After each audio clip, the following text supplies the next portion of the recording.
This is Sunday afternoon and it's Creating Cards with Sherry. I'm Sherry and I'm so glad that you have joined me today for my Simple Sunday video. We're going to make a card using our Crafting with You die set. Die and stamp set, excuse me. It's brand new this year and it's really a lot of fun. And so we're going to be using the stamp set, and there's lots of different dies to make different types of cards. We're going to be cutting out um, an, an easel and some pencils and a little basket or can, if you want to call it. But these are the products that we're going to be using. We're going to be making this card, and so I'm just going to lay that aside so that I can see it as my point of reference, and we will go ahead and get started. I hope you are all doing well and that the weather is holding out for you a little bit longer. We're supposed to get some rain today, but it doesn't look like it. It's awful sunny out there. Anyway, this is what you're going to need. You're going to need just a scrap piece of paper of basic white. You're going to need a 2 1/2 inch and a 2 1/8 to by 1 1/2 inch, both basic white. You're going to need a 4x3, which is early espresso. Another basic white at 5 1/4 by 4. This will be the inside of our card. And then this one, you will need to cut an 8 1/2 by 5 1/2 sheet in half so that this becomes 4 1/4 by 11. All right, and this is sweet sorbet. All right, now that we have our measurements, we're going to get started.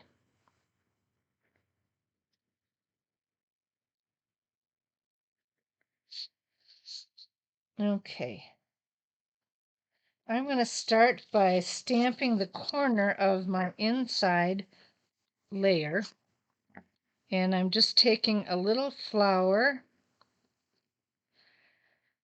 and I'm just going to stamp right there, and then I'm going to stamp off to the sides a little bit, and just to make the corner a little fuller. All right, and I used the Sweet Sorbet stamp set to do that. All right, then we will take our Stampin' Seal, and I'm just going to put this on the inside of the card right away so that I don't forget it and it doesn't get in the way of everything else we're doing.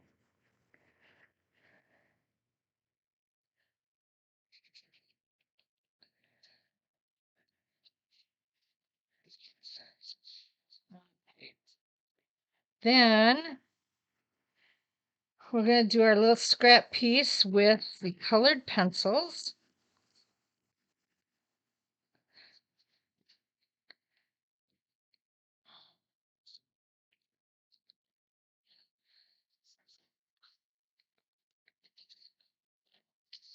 Lay that aside, and then we're going to do our, oops, I forgot. Where's my, oh, here's my ruler. I just want to make sure I have the right one where it needs to be. 2 1/8. Okay, this one I'm going to wait on. And this 2 by 1 1/2. Yep, 2 by 1 1/2. I'm going to use my shaded spruce, and I'm going to stamp my sentiment on that. Oh, I did forget one other piece of paper, and I will have to get that real quick.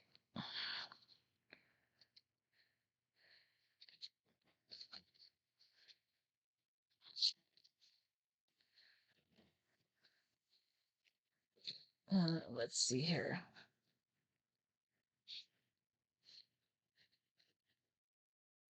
All right, I will be right back. Sorry about this, folks.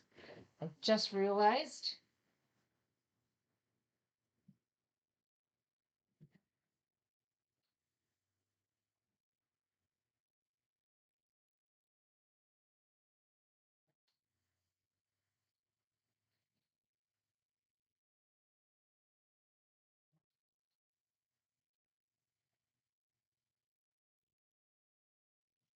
Okay, I forgot my little background of shaded spruce that I need when I put these together. All right, then we're going to do one more stamp, and that is with the early espresso. We are going to make our easel, and we're just going to stamp that right on the early espresso paper, cardstock. All right, and that should turn out like that. Okay, now I think we've done all our stamping. And the next thing we're going to do is we're going to put this together. Now, what I did with this is I took my blending pens and I colored my stamp. What I didn't think about is that the color stays on the stamp. It won't come off like it would with a regular ink pad because they're not water soluble. And so, but I did try this with a totally different color, like a yellow. I tried it with a yellow, and it worked just fine. The inks do not run into each other as long as you clean it off real good when you're done using it. So the color will stay on the stamp, but it will clean off. Okay, I'm using Real Red, the dark Real Red, and my dark shaded spruce to do these. And the reason I liked doing this is because when I stamped it down, it turned out a lot lighter, and so it looked kind of watercolory on the picture when I stamped it. And you can use the watercolor pens that we have. That is another option. And you would just color these stamps with the watercolors, and of course those would wash off right away. So I'm just going to ink those up real quick. Then I'm going to stamp that down. Oh, come on. And see, it comes off real light like a watercolor. I just really like that. I think that's cool. All right. Now we got all our stamping done. Now we need to cut some things out. I am going to uh, by the magic of television, I already have them cut out. So I have the easel cut out here, and we're going to adhere our picture there. I also cut out my paintbrushes, and I colored them with my watercolor pencils. And then the other thing I did is I took out a little basket die cut, and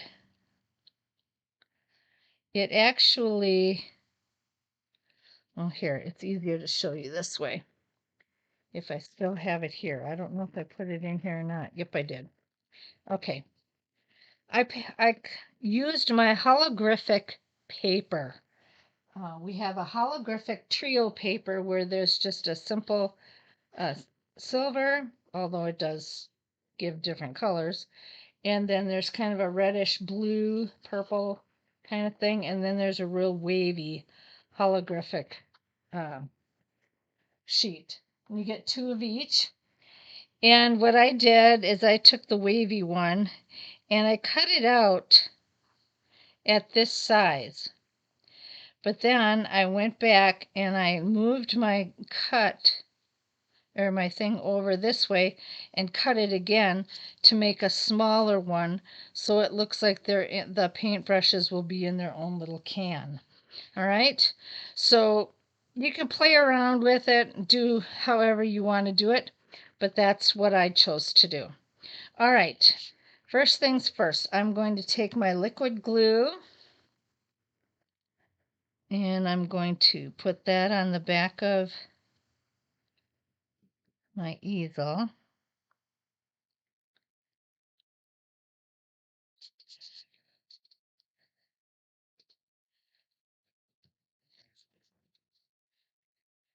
And then I'm going to put the easel right in the upper center, like that. And then I'm going to use Stampin' Dimensionals, quite a few of them, to finish this all off. I want my picture to stand out on the easel, so I am going to put Stampin' Dimensionals on that.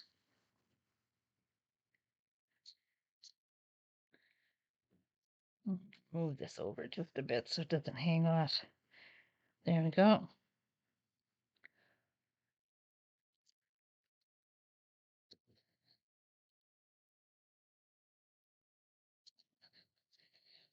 Okay. And then I'm going to put that right there. Then I'm going to take 2 dimensionals, do this, and I'm going to do another one. Actually, I think, do I have my little ones? No, I don't. Okay. I'll just try it this way. See how it works. All right. What I'm doing here is I'm going to put my pencils down on the side first. And then I also put a dimensional on the can so that that will stand up even with those, but I can bring it up and it'll be, oh, yeah, see, it didn't work like I had hoped. Here, let's do it this way. There we go. That works. Just don't need it up as quite as high. And if you don't feel comfortable with it, if it kind of pops up a little bit, you can just put a little bit of glue down there and hold that in place, and it'll stay on top of those paintbrushes. All right. Then this one,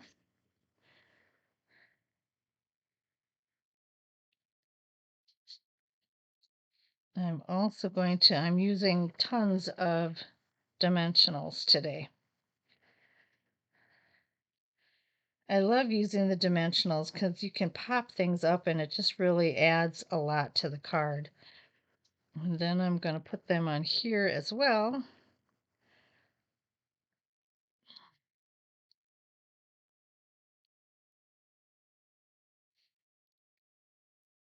And I would suggest, now that I've done this, I did it the other way the first time, but I would put your dimensionals on this first and adhere it to your background before you put the dimensionals on your background, just because it'll be easier once you assemble everything.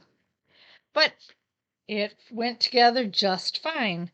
And I love this saying, sending you a handmade hug. I think that is so sweet. I just love the sentiment.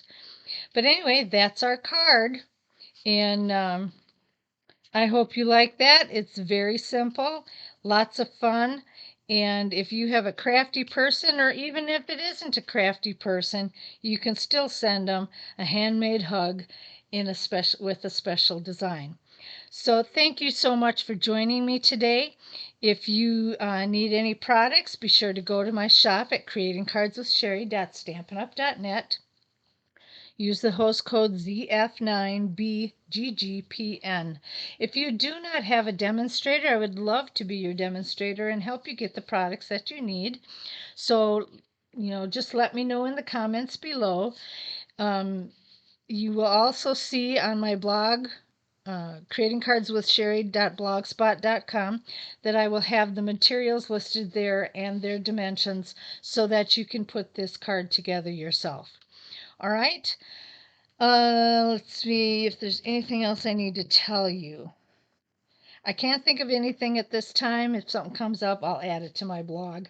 But anyway, you have a fantastic weekend, and I will see you again on Tuesday for my Tickle Tuesday video. Have a great day.